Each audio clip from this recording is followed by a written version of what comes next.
welcome to another edition of the Sports War. And we are back. We got the full crew in the house.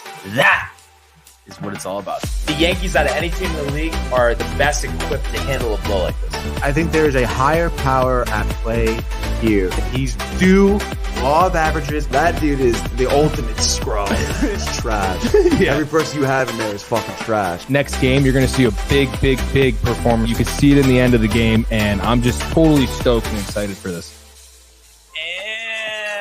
And we are back. Welcome to another edition of the Sports Port, the day, the morning, Tony, after the massive Ranger comeback. You know it, baby. And as both of us predicted on the show yesterday, your New York Rangers are headed to the Eastern Conference Finals, coming back from a 3-1 deficit in the third period, something we are going to break down in detail, but we are both beaming, Tony, this morning. Oh, absolutely, dude. I mean, Chris Kreider, too, specifically, with that Hattie Boom Batty in the third.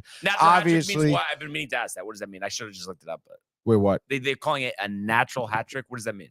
Right, as opposed to like getting it in overtime or like an empty netter sort of deal. So just you know? no empty netter and in regulation. Those are the two stipulations. Yes, dude, okay, exactly. Gotcha. Which is great, obviously, for Kreider. Last time that happened, by the way, 1994 Game 6, Eastern Conference Finals, Rangers Devils. Mark Messier did it. How about that, dude? So how about that? And the other guy, do you know who the other guy to do it was? Hat trick in the playoffs. There's only one other player.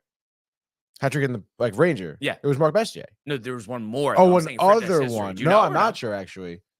Do you know? Wayne Gretzky. Wow, wait, for the Rangers? Yes, really. So that's that last night. That's pretty crazy because, as we know, Rangers Gretzky. Did you hear the Dave Maloney voice crack on the call? Yeah, dude. Kind of hilarious. I really want to know what Sam thinks. No, but I don't understand. Gotten his input? No, but like, not to like make fun of him, but like when I heard that, it's like it almost made like make me feel like he's not well or something. Like I don't know, like where did that noise come from? I have no idea, dude. Like, isn't that very odd? Really odd. Like such a high crack. Yeah. And then why is he always like stepping on like Sam Rosen's toes? No, but I think it's like he's like such a big fan, he can't help it. That's what I'm guessing. Is that, no, it's Chief, obviously. Which I think is a good segue. Obviously, we're going to talk about a lot of the Ranger game, but we have to start with the PGA Championship. A chaotic scene this morning. We'll get into the golf from yesterday. Xander Schauffele, your leader after tying a major record 62 in round one yesterday. So a great job by Xander. Something we also talked about before this tournament started, that we would not be surprised should he, start that way. No, I was just kind of seeing what. I'm confused here. Wait, are you seeing the feed or no? No, just you again. Oh, okay. Why? What do you see? No, I see Scottie in the tent, but I'm guessing this is just what like you have the to injury do before. tent. No, it looks like the scorer's tent, but I don't know if this is just something you do. Yeah, there's just a countdown, so everything should be fine. But anyway, chaotic scene like from a movie this morning, and obviously the first thing, of course, unfortunately, we have to mention just after 5:00 this morning, a man was killed by a shuttle bus going to Valhalla Golf Course. So that obviously, created some, and condolences to his family. Obviously, that's terrible, of course. So that created a lot of congestion, confusion outside of Valhalla Golf Club. So golfers, were being stopped and the road was blocked to get into the golf course. So Scottie Scheffler, one of those golfers, and I think he wasn't fully aware of what was going on. So he's driving down the road and, he sees barricades all over the place. And I guess somebody stops him to point out, oh, you can't go this way, this and that.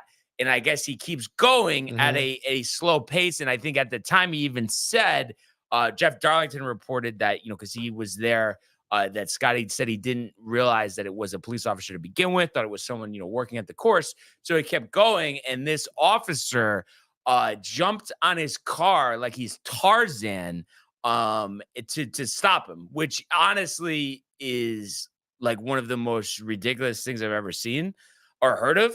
And it proceeds to arrest Scottie. And, there's all these charges that are coming out for assault, the mugshot this morning, booked, at the Louisville precinct this morning. And this is just one of those things that I have to say, as Scottie is about a minute 20 away from teeing off over here on our feed, that really irked me, because, I mean, it's just so clear what happened here. And obviously, of course, I wasn't there for this situation. But you're going to tell me, you obviously know there's a golf tournament going on. He's driving a PGA Tour courtesy car. So he's just trying to get to the golf course. He's driving at a slow speed, and you project yourself into the air to jump on the car and then turn around to charge him with assault. There was like 3 or 4 charges. I mean, that is the most insane thing that I've ever seen. And I think it really, I think the reason it really bothers me is because of everything that's going on in our society that you don't do anything about. That you're going to go do this to Scottie Scheffler, who's just trying to get to his tee time. Just an example of somebody trying to be the hero, overstepping their boundaries. It was so clear that this could have been worked out. And I don't want to hear the chain of custody, chain of command bullshit. Okay. That doesn't exist. It was clear. All you had to do was talk to him and say, oh, this is what we're doing. This is how you have to get to the golf course. That's it. It doesn't need to be this big spectacle. I think it's really a disgrace what happened to Scottie Scheffler this morning. And then the fact, too, that you're going to put those charges out there. I think there is a huge lawsuit coming, from this. A couple reports here. Jeff Darlington was on the scene for this.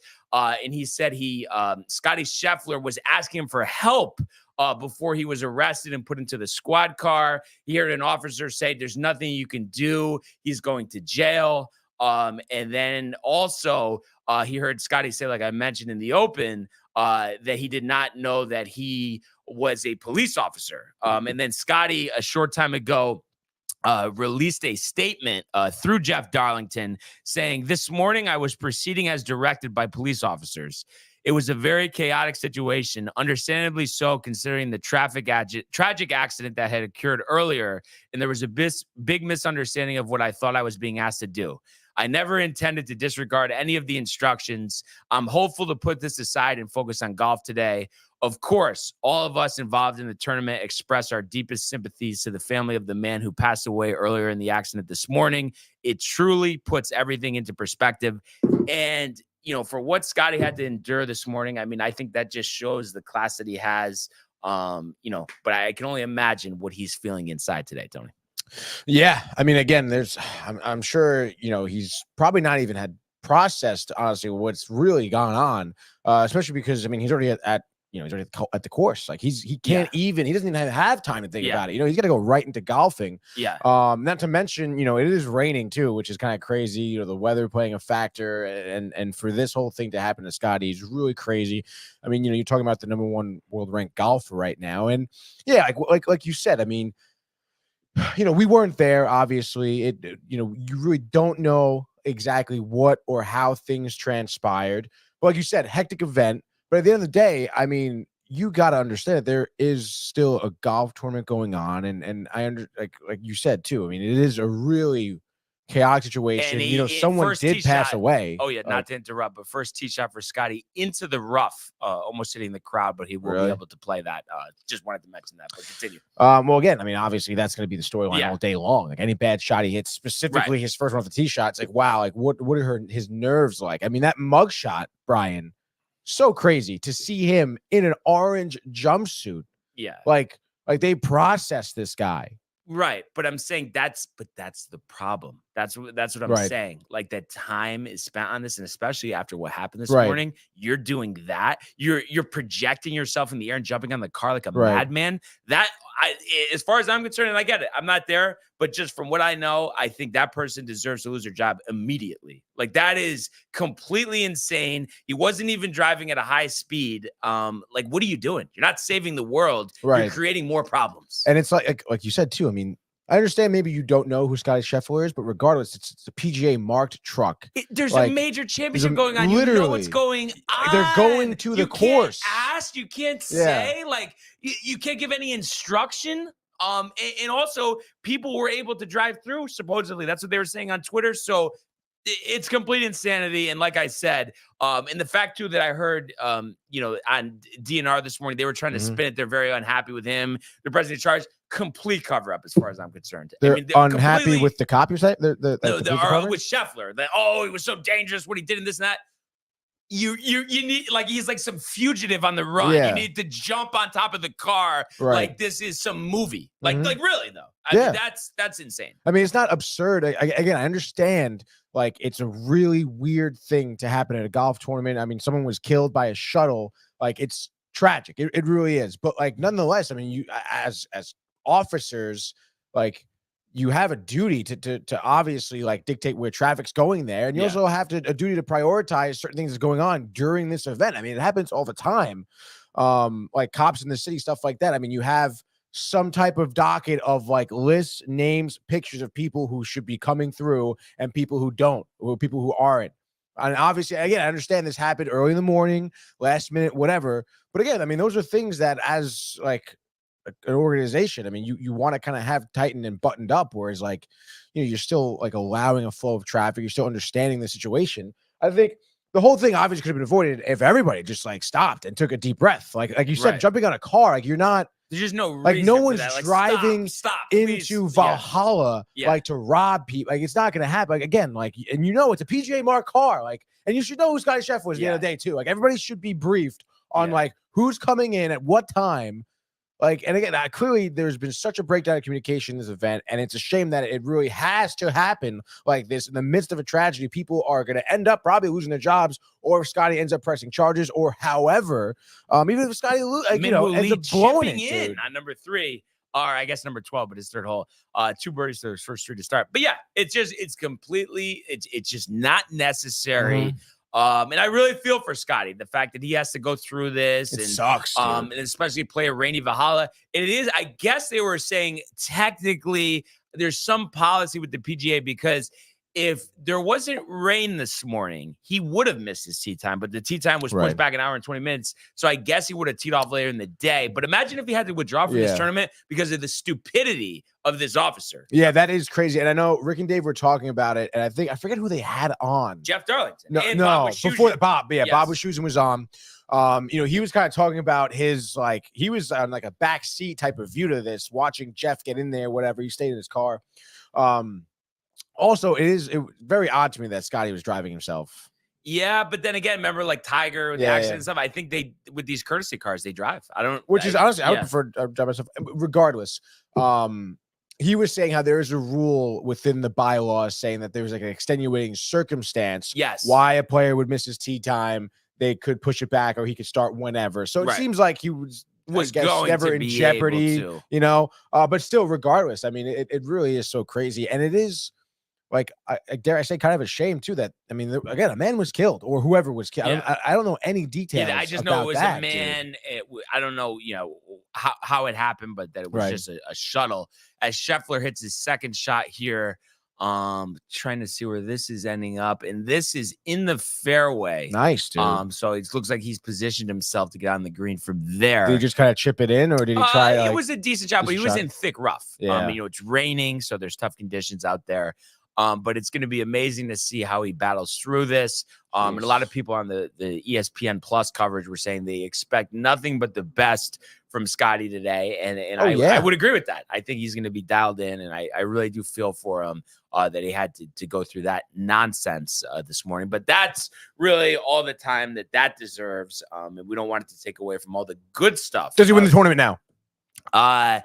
No, I'm going to still say Brooks, but I think, like we said, he'll be there, like we thought. But we mentioned already, Xander, I mean, unbelievable performance yesterday, 62. It's going to be interesting to see how he follows it up. And I know my opinion on this hasn't changed, and that's why I mentioned this yesterday, Tony. I mean, I think full throttle that, this lead, 3-shot lead. I wouldn't be surprised if and he tees off at 238 today.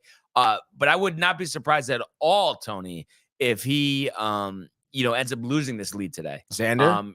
It's crazy. 9 under, but it's a pattern we've seen from him before. I mean, maybe the course will dry out by the time he tees off because I think this rain is going to stop soon. As Morikawa misses a birdie putt on 11 here. He's in 6th place right now. But we'll have to see. I mean, obviously, if he ends up putting it together, great. But how many times do I sit here and tell you, it's a major, the first round leader? I mean, they're not winning the tournament. No. I mean, I think it's almost Tony, that every single major that we've covered together, that's never happened. The first round leader never wins. Yeah, I'm trying to think. I don't a major where that's happened. I don't think so. Wire yeah, to wire, dude. no way. No way. So in second place, 3-way tie here, Tony Finau, Hey, 6 under. So really probably the best start to a major for Tony Finau before. He has a late tee time today, 3:33. And he's going to be joined by Sahith Theegala, who also shot 65 yesterday. So great start to his PGA championship. Mark Hubbard with a 65. And he's going to tee off in about 24 minutes from now as Phil makes a par here on 11. He was 3 over yesterday, but birdied 10 today. So he's 2 over, battling to make the cut, currently in 106th place right now. You have Tom Kim, 66 yesterday, 5 under par. He is playing the 10th hole right now, starting on the back.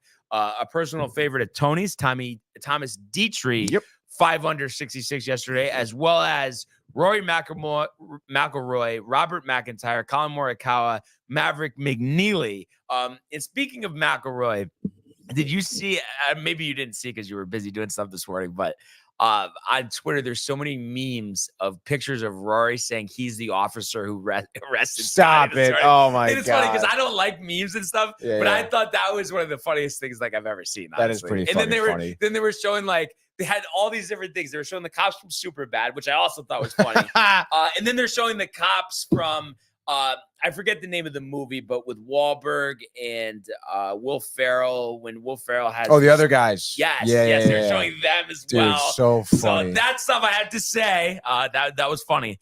But, great to see Morikawa in the mix. I think, that's something that we didn't expect. Scottie about to hit his 3rd shot here on the par 5, 10th, 582 yards. Looks like this is a close approach shot within 100 yards here. So we'll see what Scottie, does with this shot and see if he can put himself in position, Tony, to pick up an early birdie. Currently in 11th right now at 4 under par. Ball in the air, looking it on, takes a pretty big divot, and wow, an absolute almost really goes in. That's about a 3-foot putt for Scottie.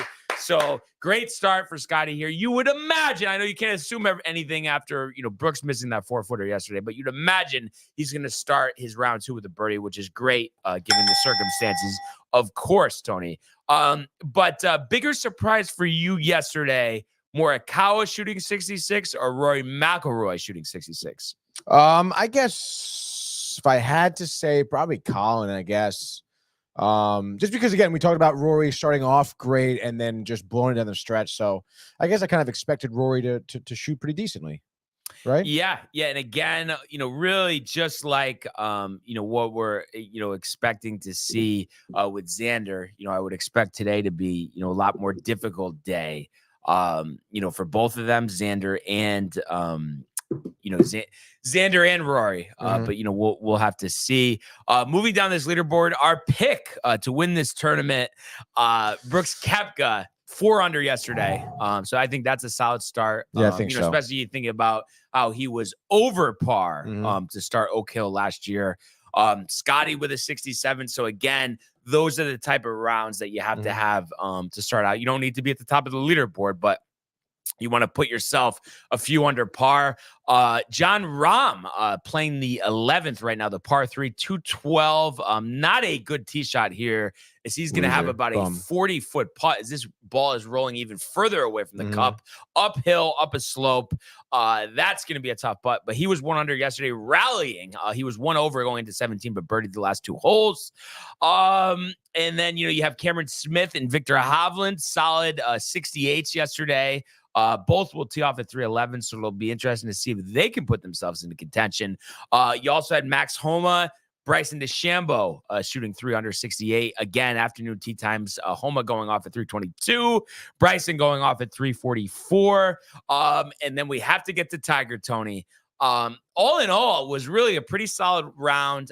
He stood on the 17th tee, 1 under par, but proceeded to bogey the last 2 holes to shoot a 1 over 72.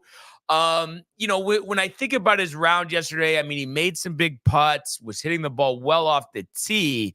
It's just tough with, the conditions, obviously, he's going to see today. And maybe, there won't be really any to deal with, being that he's teeing off in the afternoon. But it was just tough to see him bogey those last 2 holes, because, I mean, it's been a while since he's been under par at a major in any round. And to end the day like that, you could see the disappointment on his face as Brian Harman makes a long birdie putt here to get to even par. Nice, Brian. But I mean, kind of tough way to end the day on what I think was mostly positive before that, given how he's played recently. Yeah. Like you said, I feel like it's been a while since we've seen him, under par, after a round of golf here. Like you said, yeah, it really is so tough that he did kind of end his day like that in the 18th hole to bogey there. But morning, Renee. Morning, Renee. I would still say that it's pretty positive, dude. I mean, he's out there. Again, we'll see how he looks today. Tee time, I think, is in the afternoon, right? 2:49. Why couldn't it be 2:22? Like, that would have been perfect, 2:22. Right? Any winning? So I guess it's good that he has a, later start, rest up. We'll see what the body Scottie look like. in for bird. Really? Let's 5 under par. Go, dude. Now inside the top 10 at number 6. Again, we'll see how he feels. The rain, the weather. I mean, again, you would still anticipate his level of play to go down as the tournament goes on. Scottie? No, Tiger. Oh, Tiger. Yeah. But you're still, I guess, at the end of the day, you're happy with 1 over, I guess. Yeah, but you think that those 2 bogeys are gonna leak into today? Oh, no? I don't know, man. Again, I feel like it's so tough because I feel like his second round always starts off a little tough because he's like, his body's tight, like from moving so much the day before. It takes him a little bit to get some rhythm in. I mean, yes, he's hitting his putts, which is great. I think that's what's saving him a lot, because we've seen him struggle like hitting the long ball. But yeah, I don't know, man. I think the weather, the walking, it's not going to be good today. That's it's tough so to see. Tough, dude. It really I is. don't know if it's aches and pains, poor performance, but John Daly withdrawing after an opening round 82. Oh, really? That wasn't the highest round though. Jeff Kellen, I'm guessing he's a PGA Tour professional, 16 over 87. He has a 211 tee time today. Former PGA champion Rich Beam shot 79 yesterday. And he's 5 over through his first 6 holes as well. So just taking a look at the bottom of the leaderboard there. And then you had Michael Block, 5 over 76. So now off to a good start for him. He'll have to really battle to make the cut. Nick Dunlap, first PGA championship. He was 3 over, as well as Dustin Johnson being 3 over. I mentioned Phil being 3 over. But like I said, the birdie on 10, Tom Kim just with a par here. So tied for second at 600. That's somebody I think we forget about, because he's had dominant performances, but I think, I don't know, the last handful of tournaments, he hasn't been great, Tony, but he's so young. He's won already a couple times. I mean, that's a guy who could eventually develop into a star. Talking about Tom Kim? Yeah. Yeah, like you said, I mean, super young. I mean, 21, 20. Yeah, he's got to be super young. I mean, we can look that up. 21 years old, dude. So obviously, I mean, he has a huge, long future ahead of himself. And I mean, you want to look a little bit about, this season, obviously kind of off here. Just looking at some results here this season. Looking at the Phoenix Open, which is best finish at tied for 17th, but hasn't been within the top 20. Oh, I guess RBC tied for 18th, but other than that, has not been in the top 20. But you know what? Has only had 2 cuts. So clearly he's, he's working at it. So like you said, I'm sure as he gets older, more experienced, he'll return to that level of play. Yeah, absolutely. And Rahm blowing the putt by the hole, maybe 7-8 feet. So he has a little work here. He's cooked to try to pick up a par. Honestly, dude. Yeah, and I think the tough thing for John Rahm, like we were talking about yesterday, is he just fully expected it to be very seamless to get back onto the PGA Tour and to play these events. And clearly that's not the case. Terrible read. One other golfer from yesterday got off to the hot start, 3 birdies in his first 4 holes. But unfortunately, from that point moving forward, 1 over. Jordan Spieth, 69 yesterday, 2 under par. So, you know, 1 over, back 9. He has a 3:22 tee time. But it just seems like it really, Tony, has been forever since we've seen Jordan Spieth put together a full round out in the course where there's no kerfuffles. Was he your sleeper pick? Yeah. That's tough, dude. Yeah, and again, I mean, we just spoke about Kim, who's 21 years old. I mean, he's got to be 30 by now, right? Or maybe 31. I think he's 31 going at 32. I think he was born the same year as me. Oh, really? Yeah. Dude? Lucky you guys. But nonetheless, I mean, I don't know. I think talk about someone who's seems like he's kind of cooked. I mean, is inconsistent. Like, yeah, I mean, not to say that 2 under is bad. I Right. think it's just more like the fashion. It's always a scramble. It's always a battle. and literally. You're always like, I just feel like you're always expecting more from him. Right. Like every Right. tournament, dude. But what do you think it is? I mean, do you think he ends up turning it around? Like, do you think it's like a mechanical thing, or I think it's a mental thing as Rahm Yeah. does make that putt. So he's at 1 under, and we'll try to battle through it today, starting on the back. 2 pars to start, but obviously a disappointing 5 on the par 5, number 10 to start. Yeah, I think it's mental. And I think it's a 50-50 proposition, Tony, whether, you know, we see him really put things together, even just for any amount of time. So, you know, we'll have to see. You never know. I mean, it seemed like Ricky Fowler, who's putting on number 10 right now, he's even in 69th place. So he'll try to find himself inside the cut line, but that's a perfect example. I mean, he played really poorly for years as he does make that putt. That was a par 3-11, so he'll stay at even. But he was terrible for years and then had a really resurgent year, won a tournament. So you really never know. You really never know. And in the whole, I think the common theme is if you had it at one time, there's always some semblance of a chance that you may have it again. And speaking of that, I mean, you think about Phil Mickelson a few years ago, winning that PGA championship when no one thought that was possible, having that second place finish at the Masters last year, going double gloves today, which is interesting. I know the conditions, the wetness. You don't usually see that. Double black gloves, which is weird too. You know, you don't really see too many black gloves out on the PGA Tour. Yeah, very suspicious. But I feel like Phil is always Phil is always. I mean, I think he's always dressed in like all black. He's very like or solid color. Like, he does, but flashy. Not the glove though. The glove is always odd. White. By the way, Spieth is 30 years old, and I guess like you said, there's some he's born in 93? Examples of. Yeah, no, it doesn't. I swear he was born in 92. I don't know why I thought that. I mean, I would imagine. Oh, yeah, it's got to be. Yeah, he was born in 93, 30 years old. Oh, okay. July 27th, dude. Look at that. Yeah. But yeah, I guess there's some examples where, you know, you can see in players, maybe he can kind of get it back again. Like you said, he's shown it. But again, you talk about how it's a scramble for him all the time. I mean, look at his results this season, 3rd of the century.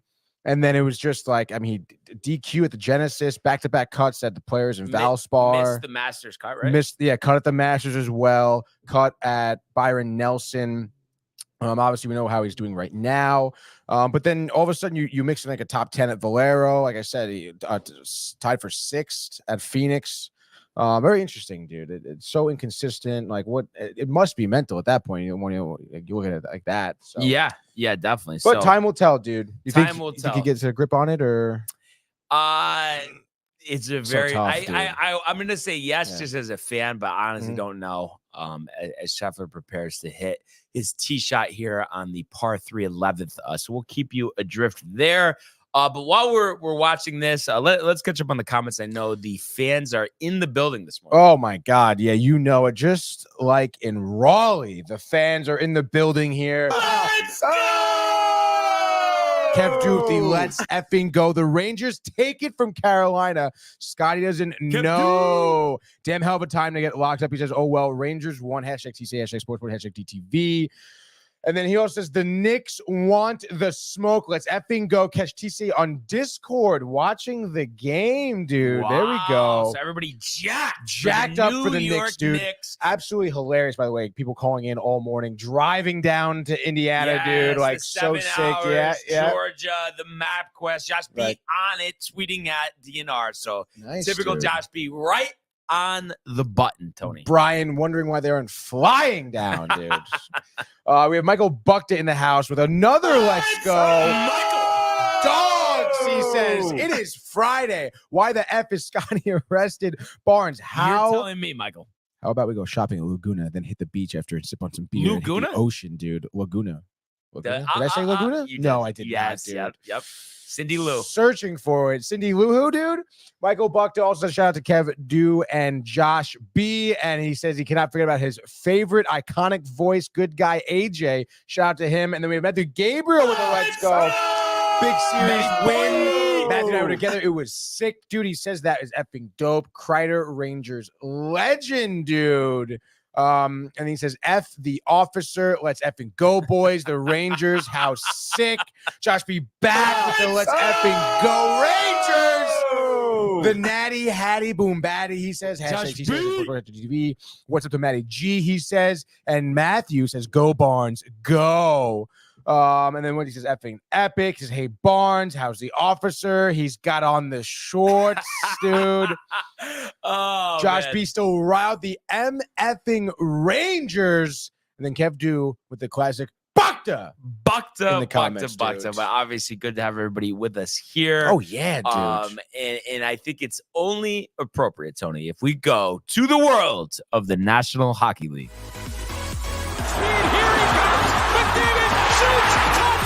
He scores! Captain with the overtime winner! That's the middle break. That's a world-class hit right here. Tomsky stepping. Rink Washington made the full split save. Are you kidding me? Turn. Side of the net. Between the legs and they score! Filthy! But David Pasternak, the silver trophy to the Golden Knights. He scores! Let's freaking go, Brian. All damn day on repeat, baby. Unbelievable. Scores, and scores again. And I know it was in the midst, Tony, of the Rangers 5-3 win. But when they tied it up and I sent the text, scores, did you at least crack a smile? Absolutely, dude. Crack a smile. I know you were cheesing, dude. It was a great time, dude. That was, oh my God, what a fucking game. And just what a night. What started out as an absolute pitiful night. Literally. The same story that it had been really, the last game and really the last two games, the slow start offensively, not getting a lot of shots, putting a lot of pressure on Igor, Tony. And then that just like the sword right in the stomach, giving up a goal again in the last couple minutes of a period. Martin Nikas getting the Hurricanes on the board there, 18:38 into the first, his fourth of the postseason. So putting the Hurricanes on the board. And I know how you are, Tony. Like when you were watching this game, I'm sure you were annoyed that happened, especially, last couple minutes of a period. But just a pause into the night last night. When that happened, honestly, what was your thought there? Because I know if I'm watching a game with you and that happens, your mindset is it's all right. It's all right. But what was your honest feelings at that moment? Look, obviously it wasn't great. We talked about it. The Rangers need to get off to a right foot, score first, set the tone, and to give up, like you said, at the end of the period is just so gut-wrenching. Backbreaker. It really is, dude, because, obviously the Rangers were not playing their best hockey that first period. Carolina, in my opinion, were skating way faster than the Rangers. So they were moving the puck way better as well. It just seemed like wherever the Hurricanes were, the Rangers were just like a half a step behind them, which again, that was more worrisome to me than anything. But again, like at that point, you're like, all right, it's still nothing. We're holding on. It's a tied game. Right. Igor's looking good. And that one goal, yeah, dude, like I said, it was a knife in the stomach. But at the same time, dude, I still wasn't in a position where I'm like, dude, I know like they can score. Like I still have that feeling where I'm like, I know the Rangers haven't had issues to score this postseason. So I'm thinking like they're going to tie it up. They're going to come back. Wow, Sebastian Soderberg with an ace, Tony, on the par 3 8th hole. Wow, dude. What a shot. I'm going to look at the replay here. Unbelievable. The hole-in-one in golf, really one of the hardest feats in golf. And two bounces, Tony, and in. What a shot. hoping to experience that one day in our lives, but you never know. But yeah, back to the game. Everything you're saying, I agree with. Because we had talked about the importance as Scottie almost chips in, but it looks like he'll have 7 feet or so to clean up a par there. But we had talked about the importance, Tony, of getting off to a strong start, and just like, I was okay with a scoreless first period, but to give up that goal, that really, really was tough. It really was annoying. And we talked about this the other day with the 1-0 lead, coughing it up in the third period. I was really pissed off again. I was just like, what are we doing? Mm-hmm. Why? It should not be this hard to score. That's just Right. how I felt. I thought there was no excuse for it. So you compound that with Seth Jarvis on a power play, albeit 4.5 minutes into the second, with his 5th goal of the postseason. Now another pause here, Tony. When that goal happens, I mean, what were you thinking then? Honestly, I mean, when that goal happened, that was super tough, dude. I think that was the goal where it like hit the ref and deflected, and then it was just Seth Jarvis 2-on-1, and he just took it, dude. Looking at that goal, I was honestly really surprised that he scored. I feel like Igor, like at that point in the second period, I understand. Was that top shelf? It was top shelf. And Okay. Igor, weirdly, it was very weird watching Igor play this game a little bit. I don't know if he was just anticipating like a lot of opportunities for the Hurricanes to have, but he was playing very far back in the net, right? As if to cover, to be like, hey, there's going to be a play up close in my face. Normally you see Igor, especially on like a play like that, where it's a 2-on-1 and there's space, he'll come out of the crease. He'll start to kill that space between him and whoever has the puck to make himself bigger in the net. And you saw him playing so far back, which gave Seth Jarvis, Sebastian Aho, that opportunity to go top shelf on him because he had that room and that wrister. I mean, obviously it was a great move by Aho, very talented player. I mean, he had the puck on his backhand as if he was going to pass, and then a quick forehand wrist shot, like a looper over the shoulder.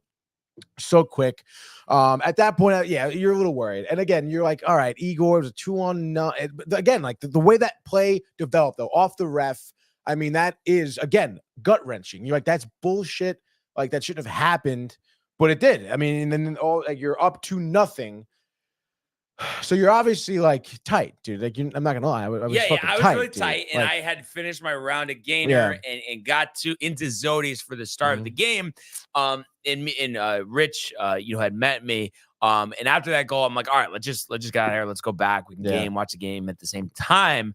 But then on the drive over, which is like 90 seconds to my spot, Trocheck scores. Yeah, and I heard the call in the car, Rosen. So that was nice. So I'm like, all right, like gave me a little sense of optimism. But then that was taken away less than 4 minutes later. Sebastian Aho with his 4th goal of the postseason, giving the Hurricanes a 3-1 lead.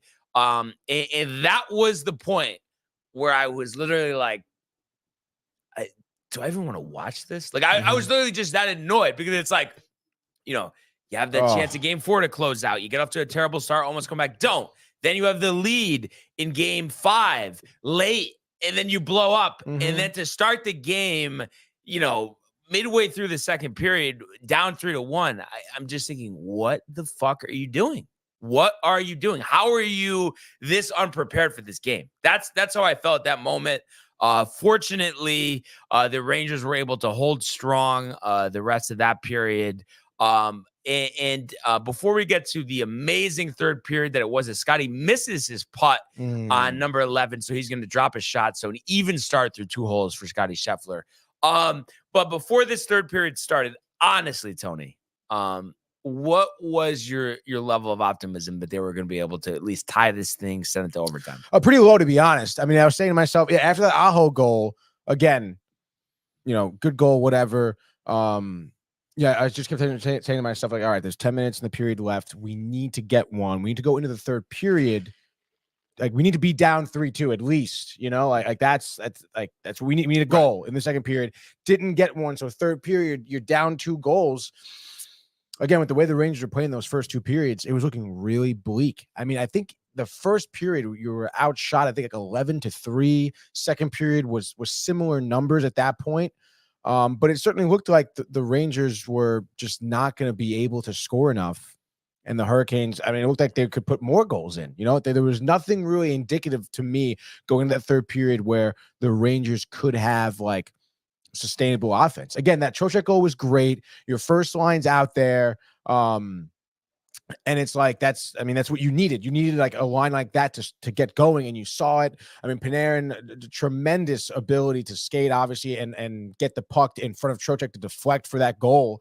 And you're thinking, like, all right, like, this is what we need to see. But we didn't see that again until the third period. The whole second period was still like Rangers on their heels, Hurricanes moving the puck faster and faster. I don't know what happened between the intermission, because obviously we know what happened in the third period, but I mean, it was an entirely different team when you opened up that third period. But until I saw that going in during the intermission, I was like, this is like going to be bad. No, and you know how I am with my teams. I am so positive and so like wanting to just hang in there. But I really like at that moment, when Aho scored that goal, I really was just thinking to myself, they're going to blow it. They're going to blow a 3-0 lead. Like you can't give the Hurricanes a game 7. I don't care if it's at home. You can't do that. But fortunately, Tony, there was a historic third period, one dominated by the Rangers and one dominated by Chris Kreider, the grizzled vet.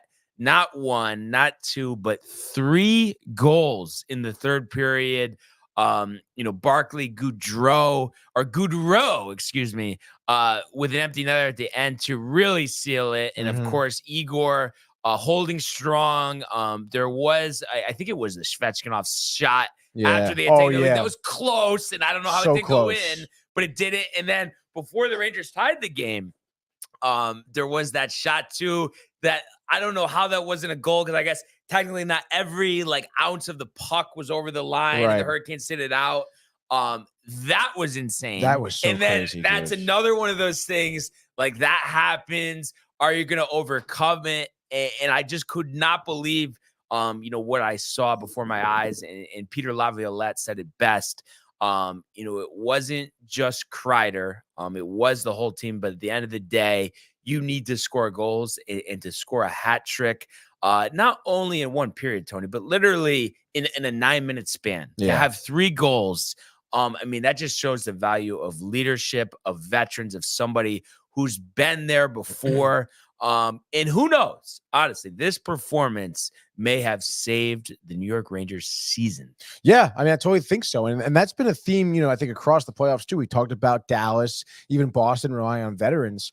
Even at games with the Hurricanes too, relying on Stahl and Martinook. You guys that are over 30 years old, veterans of playing. And this is what happens when veterans are on the team who have been here before and who are, athletic and have the ability high enough to take control of these games. Chris Kreider has that. And it's, someone, Kreider, that's been talked about already to have his number in the rafters. Talk about solidifying his legacy right now, to take command of this third period. Like you said, 3 goals in 9 minutes. And yes, it was a team effort, but it was Kreider's bread and butter. It was him in front of the net, right in his office, going to work. I was telling, because Benny was there and he doesn't really watch hockey too much. I'm like, oh yeah, this is like what he does. Like, literally, when he had 50 goals like a few years ago, like he must have scored 38 of them within 2 feet of the net. Literally, like, that's just what he does. And that was exactly, I think the first goal was that tip-in goal. Off his stick. The second one on the power play was him in front of the net getting some space and just put one behind Anderson. And the third one, another tip in. It's literally the instinct, Tony. Unbelievable. Have that big body in front of the net. And you couple that with a line that's as good, with Panarin, with Trocheck. They know how to move the puck. That like literally out of nowhere, that third period, they just started playing like they had been the first 3 games. The puck movement, the speed, the vision, the confidence. Exactly. The confidence to be in front of the net and to know exactly to shoot this puck on net and to know that we're probably going to have a chance to score. And then to keep doing that within a 9-minute span, like the realization of that and the dominance for 10 minutes of the third period. And that's how championship games are won. Hockey games, especially in the playoffs, aren't won, honestly, in the first 2 periods. They're won in the last 10 minutes. It's like, who has that confidence? Who has, the endurance, the wherewithal, the skill? Obviously, that line dominated at that point, the third period. And to see, Kreider, we mentioned it last time, was Messier 94 with a natural hat trick in the third period. So sick, dude, to see for that. And literally, Kreider was speechless after the game. I don't know if you saw the post game interview, which was terrible, by the way. I don't know who that guy was interviewing him, but literally, like, the first question was like, "Tell me how you feel." It was like, "Oh, yeah, it's hard to say." And then whatever. Vinny T saying, he did say he was going to get another one. Yeah. Oh, do you practice those tip-in shots during the year? Yeah. Thanks, Chris. I mean, he probably, though, was just in a state of shock. No, he definitely was. He definitely was. I mean, just what a performance. And actually, Sean Avery, I guess on Twitter, was talking a lot and just pumped up for the win. Obviously, the former Ranger. And he was saying, like, people forget, like, people were really kind of almost down on the Rangers, which, I mean, I was definitely getting a little frustrated, losing those 2 games, they're getting off to the start of this game. But he's like, people forget, like, 94 was no cakewalk. I guess they were down 2 goals in game 6 of was it the Eastern Conference Finals? Yeah. Against the Devils. Dude, right? they had to win. They won game 6 to force a game 7 and then won game 7. Like, that's like you're facing elimination, dude. Like, it wasn't a cakewalk. No one's cup run is ever a cakewalk, dude. There's always mess ups. It's a long postseason. People are so dumb, and they, for some reason, just have like a recency bias. Wow, like Carolina won 2 games. They're going to win 2 more. Like, definitely. Oh, wow. Like, no President's Trophy winner has ever made to the Eastern Conference Finals past 10 years. No way the Rangers are going to do it. Like, I don't know. Sometimes people just lose it. I think maybe within just like the mass media and the narrative they're getting handed.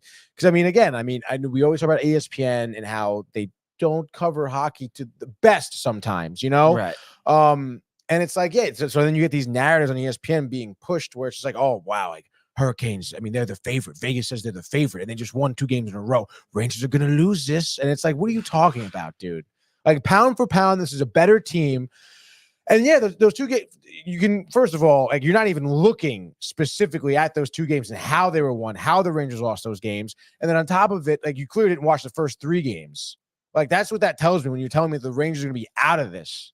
Like, that's ridiculous, dude. It really is a terrible narrative. It does piss me off, too, that people were counting them out. People were getting pissed off at the Rangers for throwing Hedel in there for 1 game and whatnot. It's like, dude, what are you talking about? Like, again, now you're forgetting that Laviolette has won a cup already. Like, he knows what it takes. Yeah. Like, it's so stupid, I mean, dude. but I do, like, understand some of it. I get what you're saying, but, like, just the last 2 games that started this game, I mean, it really was not looking good, and I do feel like there was no, like, excuse for it. Obviously, they found a way, and I think that's the whole thing. It's like, I think it's easy to forget when the chips are down that, like, what you've seen up to this point. Right. And the thing that you saw was that no matter what, they always had the ability to battle back. And I think that's what even I admittedly so, lost perspective on it. And I really had the mindset that they, before that 3rd period started, that they were going to blow a 3-0 lead. And I don't know if part of it's just through the years, unfortunately. And I know you're on the same side of this. I feel like it just, when the playoffs, no matter what sport we're talking about, I feel like I've just had to deal with so much heartbreak, disappointment. And it just seemed like that we were headed towards that point, and it's just such a relief, Tony, to not be talking about a game 7 at the Garden tomorrow. It really is. And again, I will reiterate, I think if there was a game 7, which there isn't, I still think the Rangers would have won it back at the Garden, which would have been epic. But we don't have to worry about that. It is nice, so good that we don't not have to worry about Saturday night at the Garden. Okay, going back to Mohegan and try and win some more money to go to the game, dude. Okay, and it is like you said. I feel, this team, the Rangers team, people do forget. Like, they had the most 3rd period comebacks in the entire league during the regular season. Obviously, they were the best team coming out of the regular season as well. And I mean, I think where people faltered really is that they forgot, like, what the team does look like when their first 2 lines are humming. Yeah, which is obviously what we saw during the entire Capitals series, the first 3 games of this Hurricane series. But I mean, those guys went cold for 2 games, which is fine. Like, that again, that's like the ebbs and flows of hockey, of the postseason. Like, you're going to have certain nights where your lines aren't good. And also, I think people also do forget how good the Hurricanes were too, at the same time, even though they were favored, which I still think is crazy to think, to have to say that the Hurricanes were favorited to win the cup, dude, which is nuts. Yeah. But it is nice to see the Rangers do put one back. You know, we have seen, like you said, in the past where the Rangers do kind of blow it. But hey, I think this is more of a testament. Different team, different tutelage, different coach. And you know, every team has to face some adversity, and they face theirs. And now you get to go to Eastern Conference Finals. Like I said, first President's Trophy winning team to do so in the past decade. Reach the Eastern Conference Finals, and then you know you're going to play one of two teams. So I'm more than confident we can handle. So let's fucking go, Brian. And I feel like there's something, and I know, you know, offense isn't all just goals. You have to have passes and stuff like that. But do you think it's almost like a positive and something to almost look forward to, that I feel anyway, after the performance that he had in the regular season, that, and I guess if you waited out over the course of a season, you know, it would be decent, but it would be under the pace that he had this year. The Panarin, I feel like, has not been unleashed offensively. 4 goals in 10 games. You know, Kreider's got 7 now. And Zibanejad, I think he got off to a quick start this postseason. And then we haven't really heard too much in terms of scoring. The fact that they haven't scored much, I'm saying, I just feel like there's something to that I'm expecting more scoring for them going forward, and that's only going to obviously help the team. Yeah, no, I think so too. And you know, like you said, I feel like against Washington, I mean, you know, again, a series where you're seeing the Rangers being good outlier in terms of being the better team, which is why you saw, you know, Mika have like 10 points or whatever in the first series. Why you saw Panarin with a bunch of goals as well. I think, what would you say, he has 4 goals, right? Yeah, he hasn't. I don't think he has 1. I think in the series against the Hurricanes, so 3 came from the Capitals. You know, that's just, again, you're playing a Hurricanes team that's vastly different from the Capitals. Adjustments need to be made. And I do think that you're seeing glimpses too of the Rangers, which is where they're going wrong, is almost resort back to what they were doing last year. You know, very low shot count in terms of, you know, challenging, you know, the defense of a different team. And you know, you're gonna get players like Zibanejad and Panarin who are looking to make the extra pass as opposed to shooting it. I think that's going to change now. You know, going to the next series, I think this was a huge adjustment series. Like you said, adversity they faced as well, I think, is going to speak dividends to when we do see. That's your new word. The dividends, dude. Yeah. I mean, you started that. It's to boot. I feel like I didn't say paying that dividends. Much. No. Maybe I said that like once or twice. No. Like when I hammer something home that you say, I think you say it like 10 times. Like you don't just say it once and then I hammer it. Okay. Dividends, okay, has been mentioned maybe 20 times the past 3 days. Okay. Anyway. Just no response to that. Well, I mean, yeah, sure. I mean, I don't know. Yeah, sure. Ebbs and flows of the show, I guess. The flows. vocabulary, dude. Anywho, yes, I do expect Panarin and Zibanejad to kind of ramp up the scoring, which is nice. But I guess, you know, time will tell, you know, the strategy and on who we even face Eastern Conference Finals, because we're still Scottie with a long birdie putt on 3. So what a seesaw start to his round. Birdie on you know, number 10, bogey on 11, and then a birdie on 12. I mean, kind of crazy though. Yes, no? Dude. No, it is kind of crazy. You consider the morning before that. Kind of ridiculous, dude. The kid, I can imagine what his wife was like hearing all this shit. Oh my God, dude. Yeah. No, but what an animal, honestly. And honestly, for the people, like, I'll put my ego aside for the Koepka pick. I really hope he wins this tournament. Honestly. Scottie, yeah. Yeah. And then that would be sick. But I know he won't, but it would be just so nice if he like called out the department after winning. Honestly. Accepts the trophy in handcuffs. In a jumpsuit.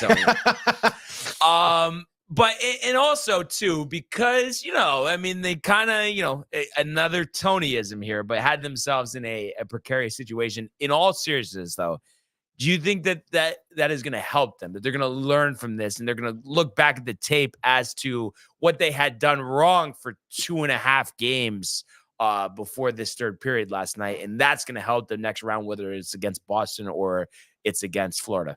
Yeah, I mean, I absolutely do think so. If there's one thing Laviolette does, it's, you know, he certainly assesses what's happened in the past and teaches his players how to learn from that. And I think also people do forget too. I mean, Hurricanes had a great game plan against the Rangers, and I mean, you know, you have a head coach of the Hurricanes who played for Laviolette. So you talk about knowing tendencies and strategies and whatnot. it's going to be different, I think, when you're facing to other teams. What's up? What do you I got? have to, from ours truly, Riley Souza on Twitter.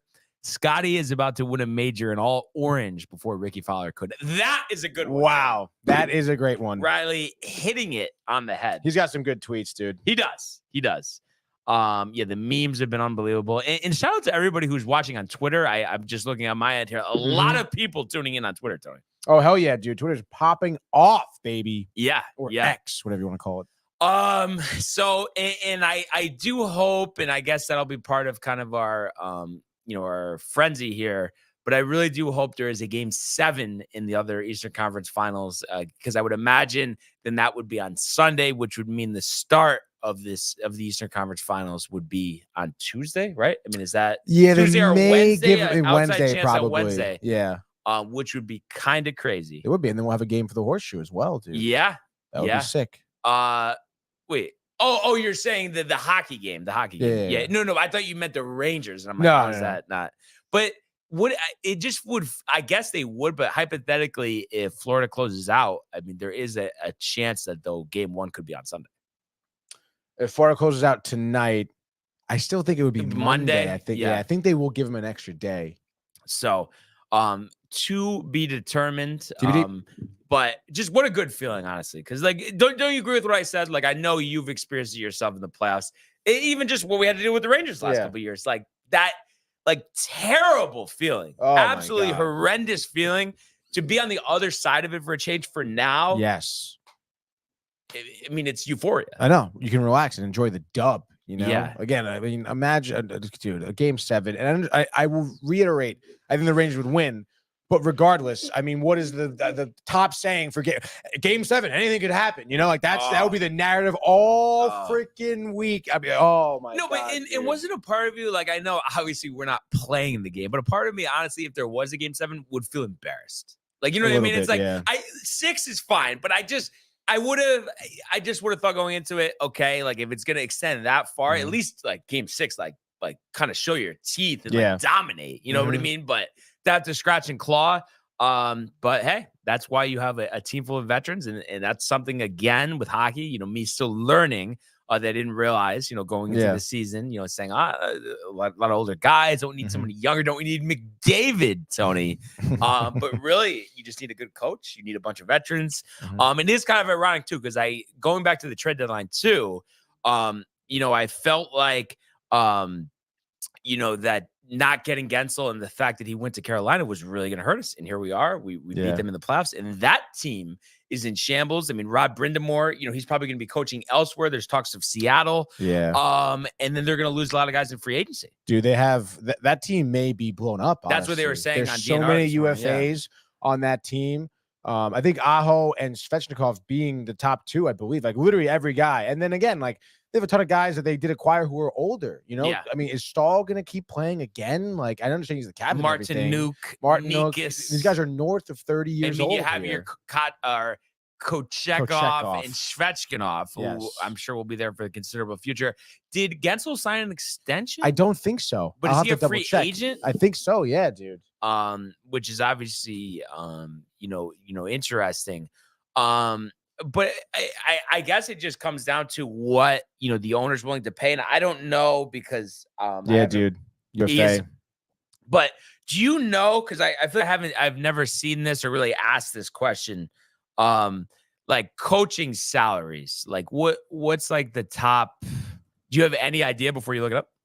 Like you've never even thought about it. I have at one point. Do I remember? Not really. I'm curious what this is going to say. Top coaching salary. Oh, out in the world, not in the NHL. Let's see what they got. Top coaches, cap friendly NHL salary caps. John Tortorella, $4 million a year. Okay, but that seems like a lot for a coach. But it's really not if you think about it. I mean, coordinators in the SEC are making more than that. Offensive coordinators for football. Oh, well, I know hockey, yes, different. But I mean, players are making 11. So. But I guess I was thinking more so just that it's not on the cap, because I know that's always a big cap. True. But obviously it's about revenue as well. Let's see what we got here. I got a list here. John Torts at 4. I know it said, but it looks like the highest is Sullivan for the Penguins at 5.5. Okay. Which is kind of crazy, dude. Montgomery's getting paid $2 million a year for the Bruins. Yeah, because I think That's he was crazy. an assistant before. That's Yeah. why no experience. St. Louis, $3 million for the Canadiens. Laviolette, 4.9. Okay, so with they the did open up Rangers. the bank They there. did, dude. This angle that they're showing the Scottie tee shot is absolutely insane. They did a full trajectory of the ball, but then looked at it from like the fairway view, looking back at the tee. Mhm. That's it's so interesting. cool. You could do stuff like that with technology. But I just don't get. I mean, clearly you have a good team. I know they haven't been able to get over the hump, but it for me, I mean, unless he just literally wants to go, which I wouldn't think he would, as Rom makes a birdie to get back to 1 under. I just don't get how the Hurricanes are going to let him go, because it seems like that's been a conversation for a while, that barring a championship, and even with a championship, that Rod Brind'Amour would not be the head coach there. I mean, do you think that they're thinking any part of them failing to take the next step the last 3 years is because of him? I mean, that seems kind of insane, no? Because of him. Like that they're not getting where they need to be. I'm trying to think. I mean, I don't think so. I don't think it's because of him.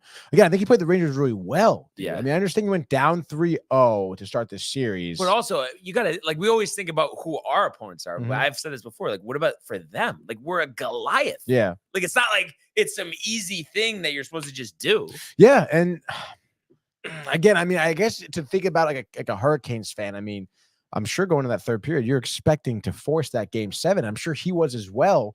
And again, the strategy how they adapted to play the Rangers. I mean, you want to look at their wins, the Hurricanes wins. One of the biggest reasons why I feel like is because of how much they were pressing the Rangers. I mean, when the Rangers would play the puck in their own zone, I mean, there's Hurricanes right in front of their faces, forcing them to make mistakes, stupid plays, stupid passes, and then eventually turning it over, which is why the Hurricanes are so successful in games 4, 5, and even 6 of the, first 2 periods of game 6. But I don't know, man. I mean, it's so tough though. If they do end up losing a lot of guys, you kind of might as well get a new coach at that point too. To me, but I don't know. I've always thought this in sports. Like, if you're close to a semblance of a team that could potentially win a championship, why isn't it just like, yeah, you like swap out some parts, but like you keep the main core of it? I don't see why. I mean, this team, they won 52 games in the regular season. Why do you need to tear it apart? Yeah, I mean, I guess it really, at the end of the day, depends on what the owner wants to do and the GM, because dude, they're gonna have, again, a lot of these players are gonna want more money. Because like you said, they did do well. All these players did play really well. They're gonna want to sign bigger contracts. Yeah, you don't have the cap space for all these guys. You really don't at the end of the day. And some of these guys, you're on rookie contracts, so you're going to have to figure out who you want to keep, who you will allow to leave. And then again, you're going to have to bring in younger guys, new guys, and maybe you'll be able to keep enough guys where you can keep your coach under the same system and just kind of teach the new guys. But again, if you're going to blow up this team, you really think it would pay dividends to keep him? No, to blow up the team. Honestly, I don't think it would pay dividends to blow up. I think it would pay dividends to try and keep as many guys as you can. Dividends, because you have a great team, dude. Yeah, you really that's do. What I'm saying. It doesn't make sense. Also, though, I mean, you got to spend the money. You have to open your wallet. But what do you think, though? At the end of the day, with this tight cap, because I think the cap has been tight since civilization was created. Is that like the league, the owners being cheap, or is it just like there's just not enough revenue coming? I mean, I think that there is enough revenue coming in now, which is why I think you'll see the NHLPA negotiate the caps, the cap. So you think space we should here. see a decent increase? I think we will see a decent increase. The new TV deals. Yeah, exactly. I mean, hockey is getting more coverage. Yeah. You can see the ESPN deals on TNT, the back-to-backs on TNT. It's getting more eyes, more views, more money. You will see higher cap space, salaries go up, I'm sure. But until that happens, this will continue to be an issue. And, like I was saying, with Carolina, you're going to have a lot of guys who not only want to sign to higher salaries, but probably want long-term deals. So it's going to be a leap of faith you have to take. Because, again, imagine you sign all these guys, you bring everyone back, and you still lose. Tough. Now, like, you're in a do-or-die situation if you double down. Like, next year, they're going to be wanting – like, you need the cup. But I think you just make some adjustments. You keep who you can. You keep the coach. You're overcomplicating things and rebuilding for, in my eyes, no good reason, honestly. Other than that, you don't want to spend money. We'll see what happens with the cap. But again, so excited for the Rangers, the Eastern Conference Finals, and maybe we find out tonight who we're gonna play. Otherwise, we will find out on Sunday. The Canucks are one game away from Hot dog. reaching the Western Conference Finals, coming back from a 2-1 first period deficit to win this game 3-2. JT Miller, Tony, in the waning moments, the former Ranger who had a dream season this year. What a performance. And, Edmonton really has their backs against the wall. It is kind of interesting. The Rangers series obviously was very close to doing this. I mean, just everywhere you look, the rest of the series could be all game 7. The other 3 series. Easily, which is great, dude. I mean, this matchup has been awesome. And I feel like, I don't know, after the 5 games, I want to say 4 of them have ended in goals within the last minute. Like it's been so neck and neck. And obviously for me personally, I'm happy for JT Miller, happy for the Canucks. But I mean, when I look at this, Seeloff here, I mean, he's just been on his head playing for the Canucks in between the pipes. And then, dude, their defense, I mean, limiting the Oilers' offense is just 23 shot attempts, and you had 35. I mean, that's great. Great defense, great managing of certain players. Connor McDavid, only 2 shots on goal last night. I mean, that's crazy. You need your guys, Draisaitl 2 shots, and he had the assist, I think, on the Evander Kane goal. But McDavid normally has 6-7 shots on goal. He only has 2. So you're playing defense great. I was watching the highlights of this game too, and a little bit after the Ranger game, because again, the back-to-back, which is great. I mean, it's a nail biter between these two. Definitely game 7. Honestly. Yeah, I think so. And will we have 2 other game 7s? We're going to find that out in an abbreviated, full-on hockey frenzy. All right, you mother jumpers. It is Friday across the National Hockey League. We have a frenzy here for you, a 2-game frenzy, which honestly is a pretty solid frenzy, all things considered here.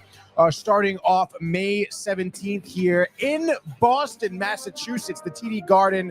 Obviously, we know finishing up the second round here, the Bruins are down 3-2 against the Panthers as the Panthers will try and tighten it up here. 7 p.m. TNT. Boston plus 125 in their own home, which is pretty crazy with these odds. I know not a ton of underdogs, but still, Bruins underdog here, kind of crazy. 5.5 is your over-under. Brian, do we see the Bruins hanging up their skates for the last time this season tonight? Game 7, Sunrise, Florida, Sunday afternoon. And listen, the Bruins, great start this year, really tapered in the middle of the season and down the stretch. It was hard for me to have confidence in them, but I have a feeling that the history with these 2 teams, their hearts most likely will be ripped out.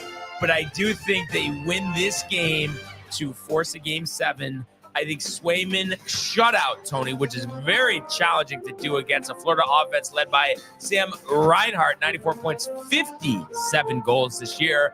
But they have David Pastrnak, who had 47 goals. Also, Brad Marchand was injured, going to be back for this one. So give me the Bruins. Give me the under. Pasty with both goals. 2-0 Bruins. Game 7, Sunday in Sunrise. Oh, gosh darn, dude. I'm going to go. I say Panthers. Clean it up tonight and put the Bears away here. Bruins, I think, honestly, if they take game 7, if they take it to a game 7, I think Bruins end up winning this one, which is why I think Panthers take care of business away tonight. Just like you saw the kid in the Hurricanes jersey crying, you're going to see a kid in the Bruins jersey crying at the TD Garden. I think it's too much for the Bruins and Swayman and Marchand, who's been banged up, to handle. I think it's Reinhart, it's Kachuk, it's Connor Verhaeghe, each with goals tonight, dominating, I think, this game. Give me Panthers. Give me the over. Bobrovsky on his head. I say the Panthers win this game. I'll say 4-2. So Panthers and just on the over there. Let's freaking go. Eastern Conference final matchup. We'll have it after tonight. Speaking of a finals matchup for the conference, 10 p.m. TNT in Colorado. Dallas on the road. Also trying to put it away here and advance the Western Conference finals. Denver, Colorado here. Minus 120 are the Avs. Your over-under, Brian, is set at 6.5, which we've seen gone over in almost every game here of this series. But what do you expect? You think the Stars have enough star power to put it away on the road, Brian? No. I think the Avalanche not only win tonight, but win a Game 7 on Sunday. So that high-power offense paying dividends, Tony. But I think tonight we finally get the vintage Gorgie performance that they've been earning for in Denver there. I think the Avalanche win this game 3-0. Rantanen and Makar, each with a goal in this one. And we're going to see Nathan McKinnon put the finishing touches with a goal in the third period to win this game 3-0. So the Avalanche in the under, another Game 7, this one in the Lone Star State. Oh, also so tough with these matchups, dude. I think I'm going to agree here with Brian, though. The Stars have won every game on the road so far in this series. I think that stops here tonight. Colorado, I think, proved a lot winning their game, Game 5, that is, in Dallas 5-3 the other night. And I think that offensive star power they showed off will continue. Ottinger had a few mistakes that game as well. I think he tightens it up. But I think ultimately, Avalanche, I think it's going to be Nathan McKinnon in overtime winning this game. I'll say 3-2. So give me Avs and the under as they force the Game 7 in the Lone Star State, Brian. And just like that, that is your abbreviated full-on hockey frenzy. Looks like we have Scottie Scheffler here on his fourth hole of the day, going for birdie. Is this one headed towards the cup, and he just slides by. Looks like a manageable putt on the way back. It tapers out a little bit, but you would think he'd be able to put that one in. But that being said, too, I just wanted to read one statement here. This is from his Scottie Scheffler's Louisville attorney, Steve Romans. In the early hours of the morning, in advance of his tee time, Scottie was going to the course to begin his pre-round preparation. Due to the combination of event traffic and a traffic fatality in the area, it was a very chaotic situation. He was preceded as directed by another traffic officer and driving a marked player's vehicle with credentials visible. In the confusion, Scottie is alleged to disregarded a different officer's traffic signals, resulting in these charges. Multiple eyewitnesses have confirmed that he did not do anything wrong, but was simply proceeding as directed. He stopped immediately upon being directed to and never at any point assaulted any officer with his vehicle. We will litigate this matter as needed, and he will be completely exonerated. So those are powerful words from Steve Romans. Same lawyer for Rory and Tiger. See, that's where you pushed it. And then you were going Lone Star State, but Tony, I said it once. So it doesn't hit.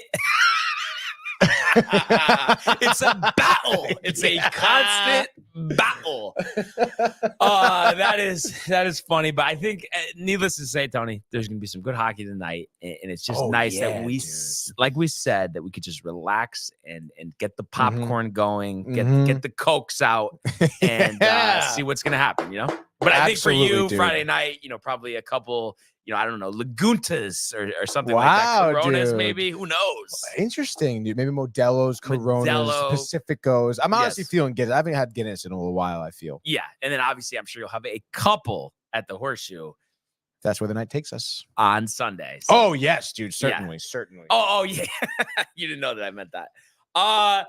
Anyway, let's go now to the world of Major League Baseball. Wow, dude. Almost forgot. It's deep to left. It's 700.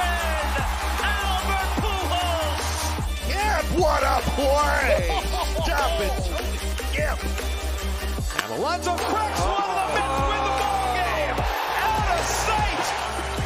And it works at 100 miles an hour. 14 strikeout. Too deep to left field. There it goes. See ya.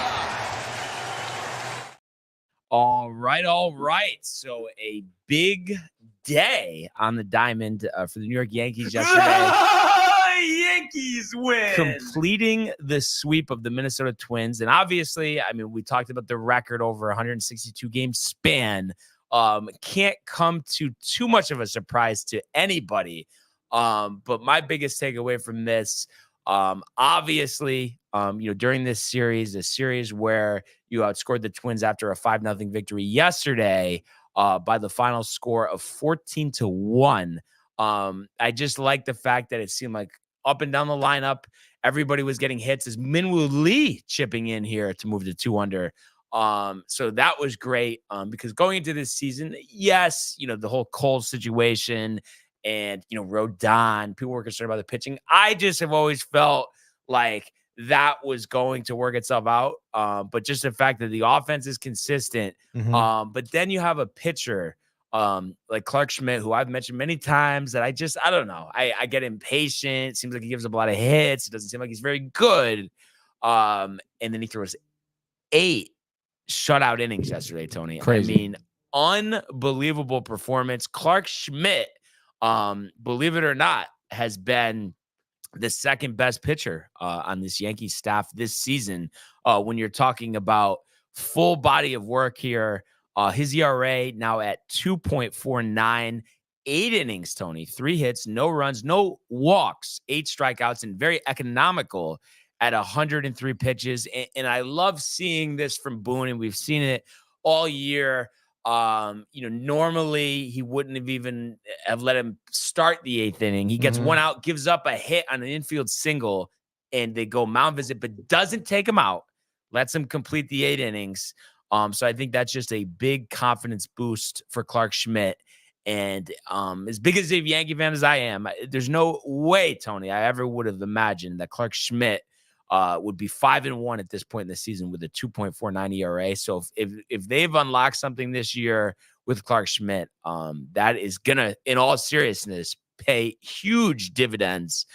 I was being serious for the Yankees this season. Like I mentioned, the offense, I think they had 13 hits on Wednesday, 9 hits yesterday, 5 runs.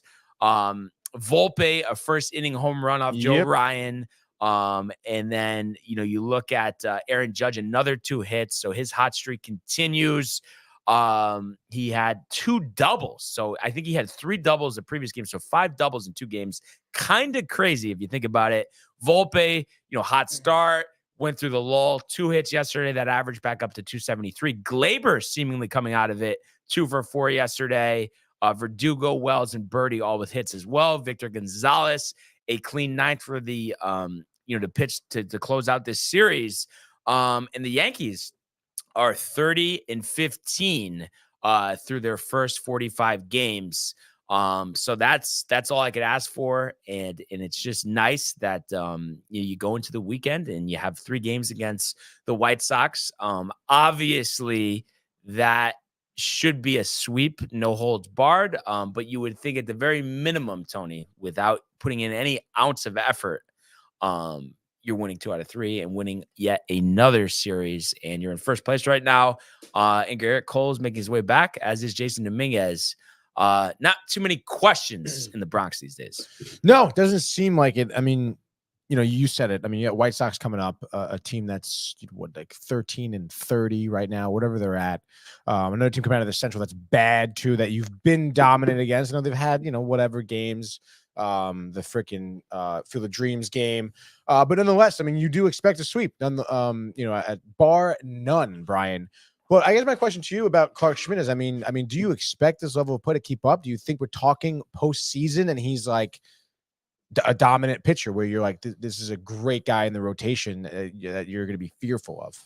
I think there's so many questions that have to be answered. So what I would say, it definitely is possible. I think the odds of it are kind of down the middle. Obviously the biggest thing is, what's going on with Cole. Does he come back to full strength? If he does, obviously he's your 1.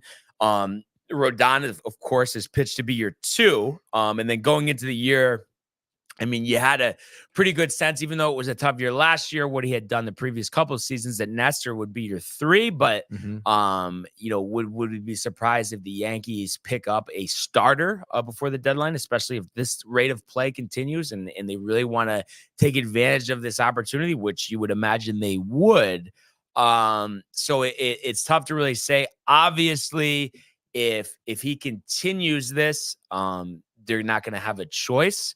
But if I had to say, and they kept the pitching staff together, and keeping in mind the Luis Gil innings limit, unless they mess around with something with Cole comes back, obviously that's a lot of moving pieces, you would think the favorite right now for that spot, despite this strong pitching from Schmidt, would be Marcus Stroman. Right. But obviously, you get into a 7-game series, then I would think that they would give him a start. But I mean, it is right in front of them. But I just think there's a lot that goes into this. And obviously Nestor could pick it up, but I just would not be surprised if they add another pitcher before the deadline. Interesting. Schmidt's on a 1-year deal right now, right? He's arbitration. Arbitration. Yeah. Interesting. The former first-round pick out of the University of South Carolina. Yeah. I'll get the particulars, for you, Tony. But a big stretch for me coming up. The fact that it's going to be 3 Yankee games in a week. It's pretty cool, especially 2 of them being at Petco, Tony. That is pretty sick. That's so sick. Yeah. No, but could you imagine though when we do the ballpark tour, the road trips, the vlogs, Tony? Oh my God, dude. And it's actually funny because I don't know. I feel like free agent 2028, by the way. Oh, really? Yeah. So they avoided. Oh, okay. I see. He's only 28 years old. Wow, dude. Good for him. Honestly, that's sick. Yeah. But what I was gonna say is, I feel like Target Field. Speaking of other parks, Target Field looks kind of weird. I didn't really like the way it looks with that weird beige like background. I don't know if you noticed it, but yeah, I mean, I never was in love with that, Yeah. and it does seem like they went cheap. Yeah, because does. the thing is, sorry, someone texting and of course throws the train of thought off. But I think they went cheap just because we know how cold it is in Minnesota beginning of the year. Yeah. You're having an outdoor stadium. I know, so It weird. doesn't make any sense. And then, what if you're in the playoffs? So it's going to be interesting. That's for sure, just in terms of, if that's their long-term home. Obviously, it hasn't been there that long. But you look at the attendance numbers; those aren't great. Mhm. And it really, and even though I know I poke fun at the Mets attendance all the time, but obviously, you consider the rest of the league. I mean, they're on the upper portion of that. It's like, I really do wonder, Tony, though, how the teams like Detroit, like Minnesota, like the Chicago White Sox, like the Pittsburgh Pirates, like, how do you stay in business? I mean, it's a the great attendance question, is so dude. weak. Yeah. The Yankees coming to town doesn't even draw 30,000. I mean, how do you make any money? It's a great question, dude. I have no idea. Maybe the city is just doing everything they can to keep the team there. Yeah, I guess. So it'll be interesting to see, what happens. But like I said, with the Yankees here, starting a 7-game homestand here, so you're gonna get 3 with the Chicago White Sox. So obviously tonight through Sunday, and then Monday through Thursday next week, a matchup with the Seattle Mariners. And of course, me and Matt, like I had mentioned, will be there on Monday. So stoked for that. Looking like it's going to be 75 and sunny. That's awesome. And I think we have great weather tonight, where we'll see Mike Clevenger, the former Cleveland Indian, going up against Nestor Cortez, who's had an up and down start to his season. Yankees minus 290. Oh, wow. So, not expected to be too much of a battle. White Sox 4-16. Yeah. And we've talked about, of course, you being beaten down with the Mets. They did give you something to smile about yesterday, Tony. No? I mean, I guess, dude, you can call it that. But obviously, again, yesterday, all eyes Rangers. Obviously, I was keeping tabs on this game. I'm aware that the Mets did come up with a dub here, 6-5 in extras, dude. You're watching Quintana here go 5 1/3, giving him just 2 earned runs with 4 Ks, 81 pitches over those 5 1/3 innings pitched. So again, pretty efficient, but did get into trouble. That 6th inning, I think, with 1 out, he ended up getting pulled with 2 men on. They brought in Reed Garrett, which we know he gave up a run there. But I guess looking at this game, another game here where we're seeing the Mets get off to scoring first and early in the first inning. With an Alonso dinger there. That's got to be his 11th home run of the season, 10th home run of the season. In the first inning, as I said, I think it was a 0-0 pitch. I think it was the first pitch of the at bat, too, with one out. Takes it yard, 439 feet to dead center, which put the Mets up 1-0. And then they even doubled down there. Quintana actually has a good, bottom of the first outing. Again, forcing a lot of contact that caused a lot of flyouts. A quick first inning, which was great. We know he does do well first time around the lineup. But then top of the second, you get an RBI double from Brett Beatty, which was nice to see. Again, talking about maybe someone who's coming out of their slump. Brett Beatty getting that big hit with an RBI early on, putting the Mets up 2-1. But then it was, again, fifth inning where we see Quintana get into some trouble, which is what we've seen, as I said, third time through the lineup. He gets into issues, dude. It just seems like his pitches. I don't know if he gets tired. Understand he's old here, but I don't really see like a dip in his velocity down the course of his start. But it just seems like maybe batters just make those adjustments and he doesn't readjust, still throwing those off speeds. And then obviously just getting hit, giving up those hits in that one inning was really that big issue. And then you start to see once he gets to hit upon, then he starts to try and pitch around batters. He ends up giving up a few walks, which obviously this game, thankfully, he didn't. First start, I want to say this year, he hasn't given up a walk, which I guess is good. But still, then he was just giving up hits. Reed Garrett comes in, 1 out. 2 runners on, gives up an earned run. One of them earned to Quintana, one of them earned to Garrett. Courtesy of an RBI single from Alec Boehm, and then Castellanos RBI sac fly, which he just came back from injury too, I think. But again, Mets offense bounces back. Bader with a great single, an RBI single there, mishandled defense by the Phillies, brought Bader up to second. And then Alonso scored off a wild pitch. Which again, it's great that you're seeing the Mets score, taking the lead back 4-3. We know that it did get them going to extras. Unfortunately, it was because of the bottom of the ninth. Edwin Diaz comes in. Kerfuffle. A kerfuffle. Gives up a run here. Gets 2 strikeouts. But again, I think leadoff walk, a hit given up, Stott single ties the game here. And at that point, hanging slider over the middle of the plate. And, you want to look at Diaz here, again, pull the lens back a little bit. Look at the grand scope of things. Him coming off a serious injury, not pitching for an entire year. I don't know, clearly seems hesitant to throw his gas, dude. We've said fastball has not reached 100 yet this year. Is he not ready for it because he's been shut down for so long because of the injury? I don't know. But I still want to give this guy some more time. I know a lot of people are tight. A lot of people are upset that Diaz isn't what he was 2 seasons ago. But in the reality of the situation, him being that good on back-to-back seasons was a question in and of itself, let alone now having a whole year gap because of an injury. You want to give this guy some more time. Relievers are up and down. Even if he has a 5-year ERA this year, which he's not, right. I think he's going to be fine. I think so, might too. take a little time, and that's okay. Especially given, come on, realistically, how the season's going. Yeah, no, I think you're totally right. It works in Diaz's favor. He has everything, including time right now, to work in his favor. Speaking of working in his favor, JD Martinez has been working in his favor because in the 11th inning, you saw him get an RBI single, which scored Lindor, putting them up 5-4, and then Martinez ended up scoring on a wild pitch as well. Giving that little insurance run. JD Martinez has been absolutely killing it in the lineup after a very slow start to the year, taking his time getting up to the majors, taking his time to get going. He did go 1 for 4 last night, batting .292 so far, and obviously having that ribby. He had 2 home runs this series against the Phillies. So he talk about a pickup, a signing in the offseason that's been paying dividends. Brian Martinez has been right now.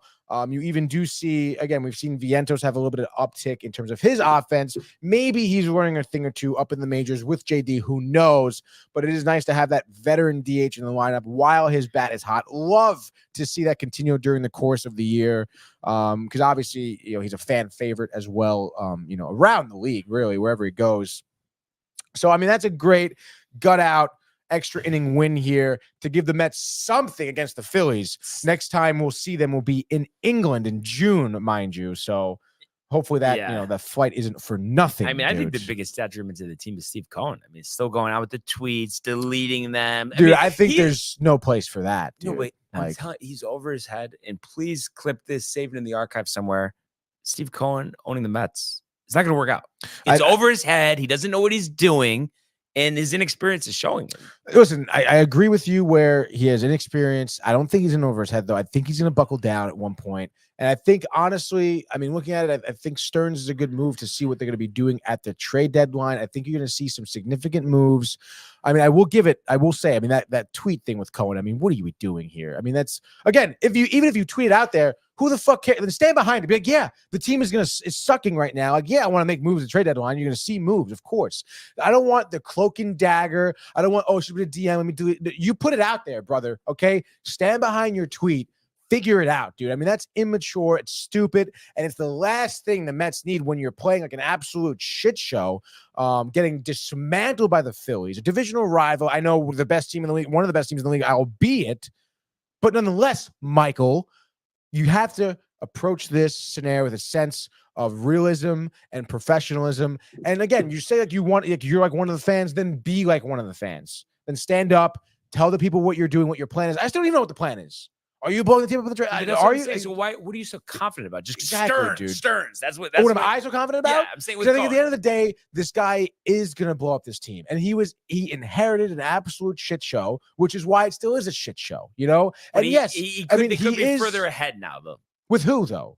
With any other owner? I doubt it. I'm saying with him. If he just did the right things, but he didn't, and that's the problem. But like you said, and I agree with that, he does have an experience. He's never owned a team before. He's never done something like this. This guy's a hedge fund guy. He's not an owner of a team. He has no connection to it other than being a fan, you know? So he's going to make mistakes. There's going to be a learning period. And then again, to boot, he inherited an absolute shit show of a team that the Wilpons left him. He has a shit ton of work to do. And yes, because of that, maybe you would want a more experienced owner with rebuilding a team, certainly putting the right guys in place, but you don't have that with him. You have a guy who is a fan, who wants to spend money and wants the team to win, which is why you're going to wait longer. And, you know, like Cohen has said in the past, I mean, there is a lot of young talent in the organization. I think you have a bright future to look forward to. And it does seem like behind closed doors here, him and Stearns do have some type of plan in place. What is that? I don't know. As a Met fan, is it really frustrating to me that I don't know and that we're playing like shit? Absolutely. But at the end of the day, I do have confidence in this owner. I think we're leaps and bounds better with him than the Wilpons. I mean, I think that's at the end of the day, that's what it is. And I don't know. I mean, given the other pool of potential owners we could have had, would we be better along right now at this point? Maybe. Do I think Cohen's going to lead the Mets to a World Series? I do think so. Well, see, the thing is, I don't think he's leading them to a World Series. I think this all hint like, will he maybe like in a casino bill and connect the train tracks? Maybe, probably. But I think it's all just comes down to David Stearns. Can he be Stick Michael from the Yankees back in the day? That's what the Mets need because they're kind of in a similar spot that the Yankees were back in the day. And he needs to deliver. I'm telling you, Cohen does not know anything and there's nothing to defend. And just even all the talk about the money he has, the guys he's going to sign. And we've talked about this many times, but it's just like, he didn't sign the right guys. There's been other guys that he's missed out on, not even tried for. So I really think it's been a complete kerfuffle. The trade deadline will be big. So let's see what he'll do. And a fellow Mets fan, Tony, says hello. Robert Parker, also known as Hot Take Johnny, says, good morning, gentlemen. Let's go. What a third period from Kreider. And off of an off game from Eager, big Knicks game tonight. So good to hear from Hot Take Johnny. Obviously, he's pumped for the Rangers, pumped for the Knicks. Maybe not so much pumped for the Mets. Michael Theophil says, nonetheless. And then Matthew Ryan changing his tune here a little bit, saying, congrats on the Rangers. That was an amazing game. Also saying, no, Cohen is a Wilpons 2.0. That's wrong, though. And then kind of parlaying off each other. Michael Theophil saying, delusional Mets fan, Brian. And then Matthew Ryan saying, at Michael Theophil, I completely agree with you. You have Matthew Ryan agreeing with you, and you're telling me I'm delusional? Give me a break, No, Michael. but also you would admit to, Tony, because you've been a dedicated fan, obviously. I mean, what you've had to endure, you deserve better than this. And you know that. I mean, yes, certainly I deserve better. And so do the rest of the hardcore Mets fans. Of course they do. But again, I mean, to say they're Wilpons 2.0 is ridiculous. I think Yeah. the Wilpons were an absolute travesty. They didn't want to spend the money. They didn't want to win. They did not, and that was evident. And I do think evident. Dividend.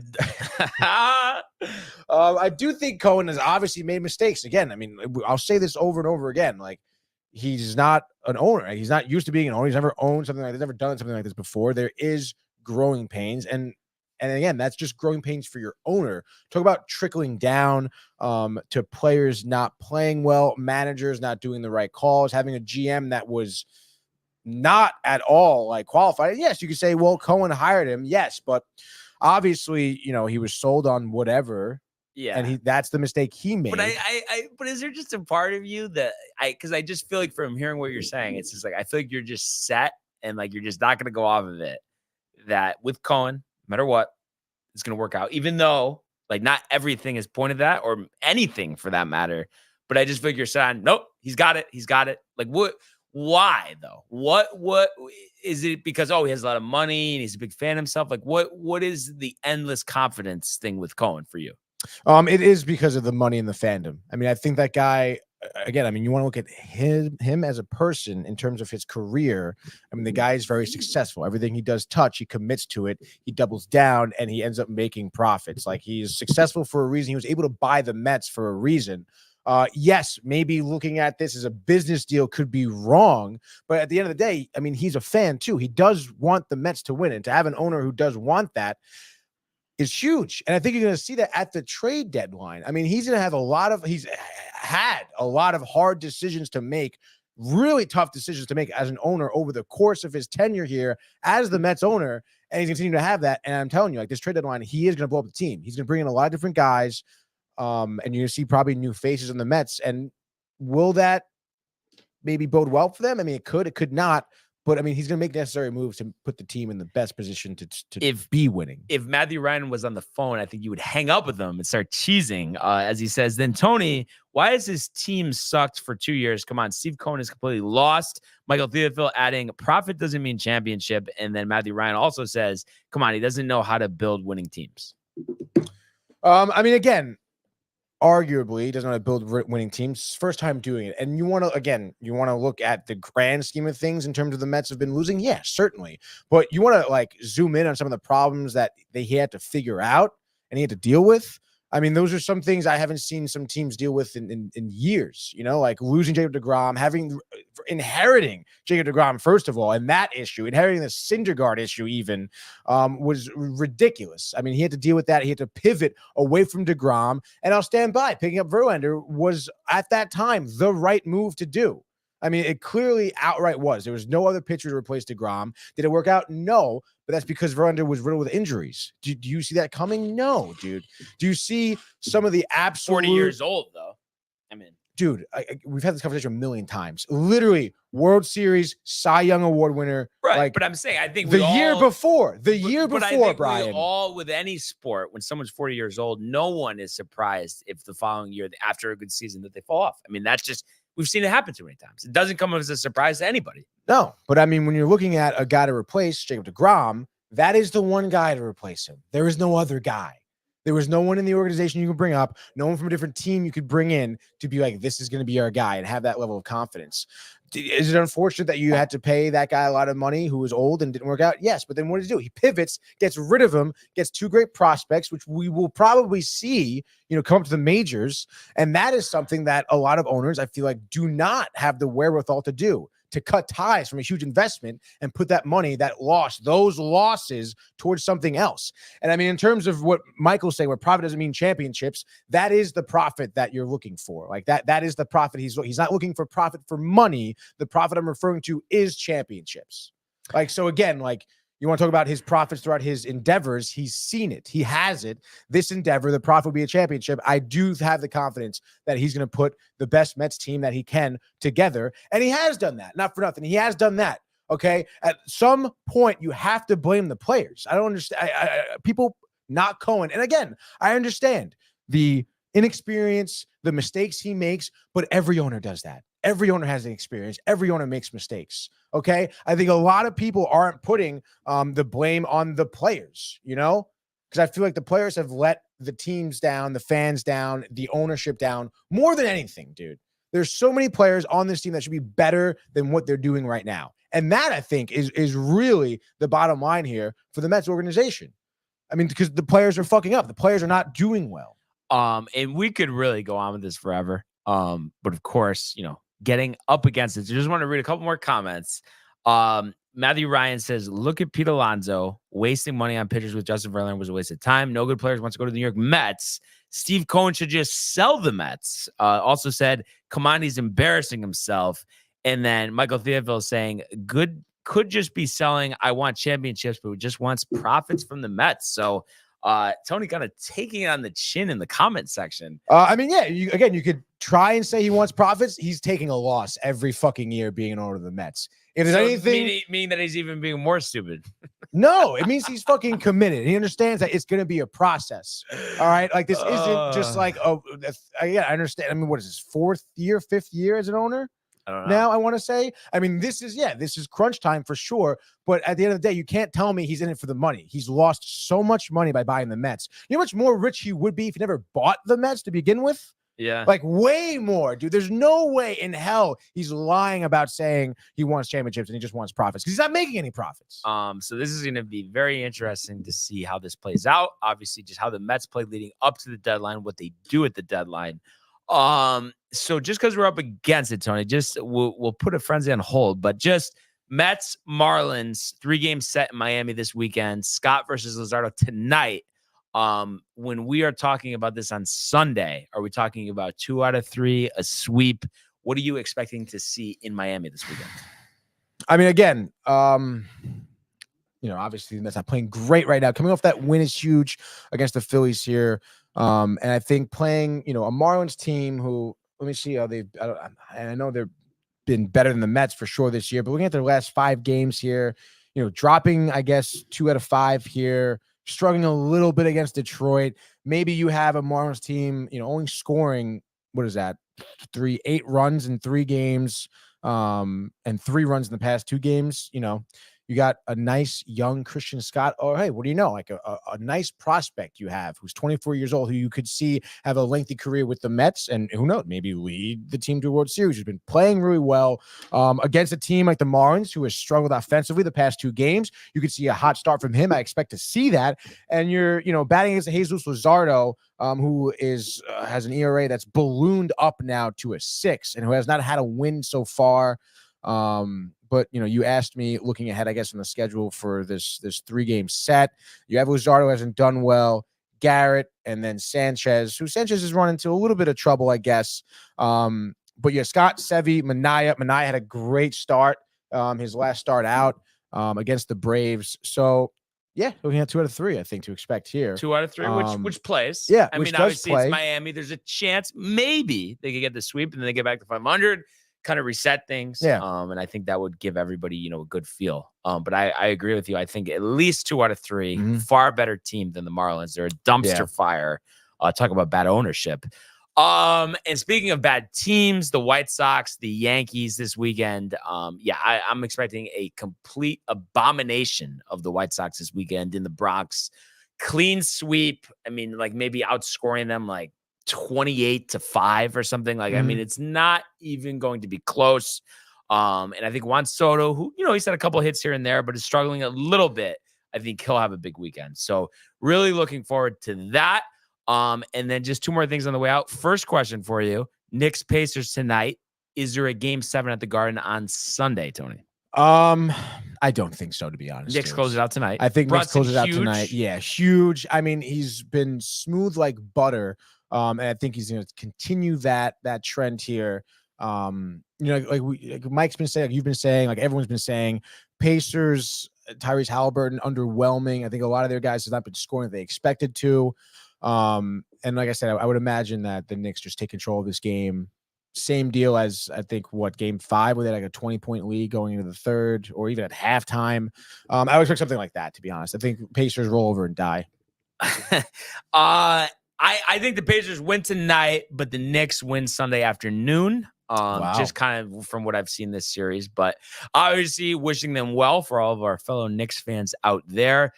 We saw the Timberwolves dominate the Nuggets by like 30 last night. Kind of crazy. So they're going to have 45. a game 7. Wow, 45. Yeah. They're going to have a game 7 on Sunday. So that time TBD, and that's obviously depending on what happens with the Knicks series. And then, Saturday is going to be game 6 between the Thunder and the Mavs. So the Mavs looking to go to the Eastern Conference Finals. We'll see what happens there. And so there will, needless to say, there'll be a lot to talk about at the Horseshoe.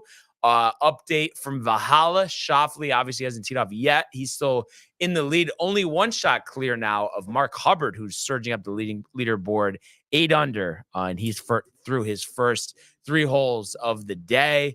Alex Noren also near the leaderboard. He's 6 under through 9. And then you have Thomas Dietrich and Tom Kim all at 6 under, as well as Sahith Theegala. So it's going to be quite the fascinating afternoon and weekend at Valhalla. So we'll be sure to do a full preview, not preview, but recap of that on Sunday as we crown the next PGA champion, who will be hoisting the Wanamaker Trophy. And then last question, Tony, primetime binge tonight, or what do we got? Primetime binge, 8 p.m. You know the deal. Planet of the Apes. You're right, dude. No, X-Men 97, dude. Season finale, as well as some trailers that just released, dude. A big weekend coming up, I guess, next week. Got a lot of good releases coming up for the summertime, dude. So all of the best in the film industry. Binge Buddies is on top of it. A little Tony Kerfuffle there. It's been a long morning, Tony. It's been a long episode, dude. It has been a long episode. Scottie. Scottie kind of got us going. But obviously pumped about the Rangers, pumped about the Yankees, pumped about the PGA, pumped, Tony, about the Horseshoe on Sunday. So a great week of shows once again. And we really appreciate all of you who tuned in and continue to comment, like, and subscribe. All of the archives on the YouTube page. Tony, Michael, Renee, and Jay, and Costume the merch at downtimetv.com. We want everybody to enjoy the day, enjoy the games, enjoy Binge Buddies. Let's go Yankees. And we will see you on Sunday. Let's go, Mets. Hey guys, Tony here from Downtime TV checking in. I want to thank all our fans out there who's been liking, subscribing, sharing our content. You guys are the best. You guys are our bloodline. You make us love what we do. Thanks again.